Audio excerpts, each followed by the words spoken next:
शिकण्याचा नवा मार्ग, भार हलका आणि गती वाढवली पाहिजे. भार हलका, गती वाढवा. विद्यार्थी आणि शिक्षकांसाठी मला तुमच्याशी बोलायचं आहे आणि समजून घ्यायचं आहे की आता एकूणच शिक्षणामध्ये जी काही परिस्थिती आहे याबद्दल काय करता येईल. त्यामुळे शिक्षणातील वाढता ताण, संवाद कौशल्याचा ऱ्हास आणि योग्य अशी शिकण्याची पद्धती यावर आपल्याला काहीतरी दिशा मिळेल. नमस्कार, मी डॉक्टर राजेंद्र पारिजन. शिक्षक आणि विद्यार्थी मित्रांसाठी आज तुमच्याशी बोलू इच्छितो. एक साधा आणि महत्त्वाचा प्रश्न मला विचारायचा आहे. शिक्षणाचा उद्देश काय आहे? तुम्ही देत असलेल्या शिक्षणाचा उद्देश काय आहे? किंवा तुम्ही घेत असलेल्या शिक्षणाचा उद्देश काय आहे? फक्त गुण मिळवणं, परीक्षा पास होणं, फक्त गुण मिळवणं, परीक्षा पास होणं, मोठ्या नोकऱ्या मिळवणं, एवढाच उद्देश आहे?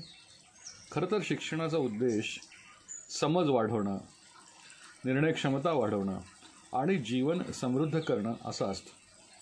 आणि आत्तापुरतं जसं नाही तर भविष्यातल्या संपूर्ण आयुष्य जे आहे त्यासाठी ती समृद्धी टिकवता आली पाहिजे, मिळवता आली पाहिजे. आज आपण पाहतो की विद्यार्थी आणि शिक्षक दोघेही मोठ्या तणावाखाली आहेत. विद्यार्थी अभ्यासाच्या ओझ्याखाली दबलेत आणि शिक्षक त्यांना शिकवताना ताणाखाली काम करत आहेत. याचं मूळ कारण काय आहे? माहितीचा विस्फोट, खूप मोठ्या प्रमाणात माहिती आहे. संवाद कौशल्याचा ऱ्हास, संवाद होतच नाही. आणि चुकीच्या किंवा कालबाह्य शिकण्याच्या पद्धती. यावरती काय उत्तर असेल, काय करायला हवं असा आपण विचार करूया. आपल्याला शिक्षणाचा भार होतो आहे. आपल्याला माहिती आहे की प्रमाणापेक्षा जास्त गोड खाल्लं तर पोट बिघडतं. एकदा एक शेतकरी आपल्या शेतात भरपूर खत टाकत होता. त्याला वाटत होतं की खत जास्त टाकलं तर पिकं लवकर वाढतील. पण असं होत नाही.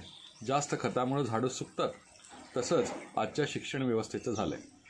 विद्यार्थ्यांना लहान वयातच इतकी माहिती दिली जाते की त्यांना नीट शिकायचं कसं हे कळत नाही किंवा नीट शिकण्यासाठीच वेळ मिळत नाही. दुसरी बाब अशी आहे की माहिती वाढली म्हणजे ज्ञान वाढतं असं नाही.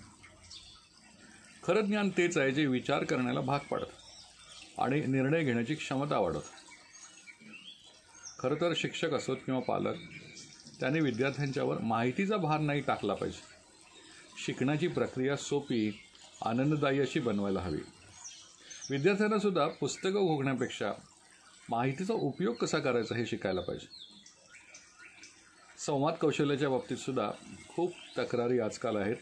कुणी कुणाशी बोलत नाही. संवाद कौशल्याचा ऱ्हास झालेला आहे. म्हणजे पाखराला बोलायला शिकवलं पण ते उडायचं विसरलं. पूर्वी गुरुकुल पद्धतीमध्ये संवाद हा शिक्षणाचा मुख्य भाग होता. विद्यार्थी आणि गुरु यांच्यात सतत चर्चा होत असते. त्यामुळे विद्यार्थ्यांना शिकण्याचा नवा दृष्टिकोन मिळत असे. पण आजच्या शिक्षण पद्धतीत संवाद कमी होत चालला आहे आणि विद्यार्थ्यांचं शिकणं जे आहे ते फक्त व्हॉट्सॲपच्या नोट्स आणि यूट्यूबवरचे व्हिडिओ यापुरतं सीमित झालं. परीक्षेमध्ये उत्तर घोकून लिहायची व चर्चा करायची गरजच नाही. शिक्षक आणि विद्यार्थी यांच्यात खरी चर्चा कमी झाली आहे आणि फक्त स्लाईड्स किंवा नोट्सच्या माध्यमातून शिक्षण दिलं जातं. आता यामुळे होतं आहे काय? विद्यार्थ्यांचा आत्मविश्वास कमी होतो आहे. ते स्वतःचं मत मांडायला घाबरतात. त्यांची सर्जनशीलता कमी होते आणि त्यांना संवाद कौशल्य येतच नाही.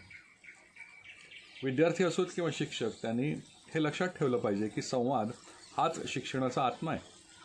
विद्यार्थ्यांचं वाचन वाढलं पाहिजे, वाढवलं पाहिजे. चर्चा केल्या पाहिजेत, वादसंवाद झाला पाहिजे. ग्रुप डिस्कशन ज्याला म्हणतात ते जास्त केलं पाहिजे. शिक्षकांनी विद्यार्थ्यांना त्यांच्या कल्पना मांडण्यासाठी खूप प्रोत्साहन दिलं पाहिजे. कुठला आहे बरं शिकण्याचा मार्ग? योग्य असा शिकण्याचा मार्ग कुठला आहे? आजची परिस्थिती अशी आहे ना की नदीला पूर आला की ती वाहते, पण जर तिची दिशा हरवली ना तर नदीसुद्धा दलदलीत आणि चिखलात अडकते. आज शिक्षणात माहितीचा पूर आला आहे, पण त्याला दिशा नाही. आणि म्हणूनच शिक्षणाचं खरं प्रयोजन जे काही आहे ते प्रयोजन गाठण्यासाठी काही गोष्टी आपण लक्षात ठेवायला पाहिजे. कोणती आहे शिकण्याची योग्य पद्धत? समजून शिकणं महत्त्वाचं आहे. घोकंपट्टी नको. विषयाचा गाभा समजून घेतला पाहिजे. स्वतःचा विचार मांडता आला पाहिजे. नुसती माहिती नको, आपल्या भाषेत आणि या विचाराने ते वाटता आलं पाहिजे. आत्मपरीक्षण करायला पाहिजे. आपण जे शिकतो त्याचा उपयोग आयुष्यात कसा करता येईल याचा विचार केला पाहिजे. महाभारतातील अर्जुनाच्या धनुर्विद्या शिकण्यातली जी गोष्ट आहे, प्रसिद्ध गोष्ट, त्याप्रमाणे पोपटाच्या डोळ्यावरच लक्ष जसं अर्जुन ठेवतो असं त्या गोष्टीत सांगितलं आहे. त्याप्रमाणे आपला फोकस असला पाहिजे. एका वेळी एकाच गोष्टीवर लक्ष दिलं पाहिजे. शिक्षकांनी विद्यार्थ्यांना फक्त माहिती नाही तर शिकण्याची कला शिकवली पाहिजे. विद्यार्थी कसं शिकतात, त्यांचे विचार करण्याचं स्वातंत्र्य वाढवणं हे शिक्षकांचं काम आहे. विद्यार्थ्यांच्यावर जबरदस्तीनं अभ्यासक्रम लादून काही होणार नाही. जिज्ञासा वाढली पाहिजे. गुण मिळवण्यापेक्षा, मार्क्स मिळवण्यापेक्षा शिकण्याचा आनंद मिळायला पाहिजे. विद्यार्थ्यांच्या स्वतःच्या कल्पना त्यांनी मांडल्या पाहिजेत. त्यासाठी प्रोत्साहन पाहिजे. आणि म्हणून विद्यार्थ्यांनी पण समजून घेतलं पाहिजे की ज्ञान म्हणजे, नॉलेज म्हणजे वटवृक्ष आहे. सावलीसाठी थोडी वाट पाहायला लागेल. आज विद्यार्थ्यांना शिक्षण म्हणजे फक्त स्पर्धा वाटते, पण लक्षात ठेवा, ज्ञान म्हणजे वटवृक्ष आहे. तो वाढवायला हवा. त्याची सावली मिळवायची असेल तर त्याला वाढू द्या. शिक्षण म्हणजे फक्त परीक्षेचा निकाल नव्हे, ते जीवन समृद्ध करण्याचं साधन आहे. शिका, पण आनंदाने शिका. माहितीचा भार नको, समज नको. माहितीचा भार नको आणि समज वाढली पाहिजे. संवाद वाढला पाहिजे. विचार मांडायला शिकलं पाहिजे. स्वतःच्या क्षमतेवर विश्वास ठेवला पाहिजे. कष्टाचं झाड जे असतं ते नेहमीच हळूहळू फळ देतं. शिक्षण दीर्घकाळचा प्रवास आहे. लगेच यश मिळवण्याच्या नादात शॉर्टकट घेतला तरी विकास होऊ शकत. जाणीव जी असते, खरी जाणीव, ती हळूहळूच विकसित होते. प्रयत्न करूया, आपण शिकण्याची नवी दिशा शोधूया. धन्यवाद.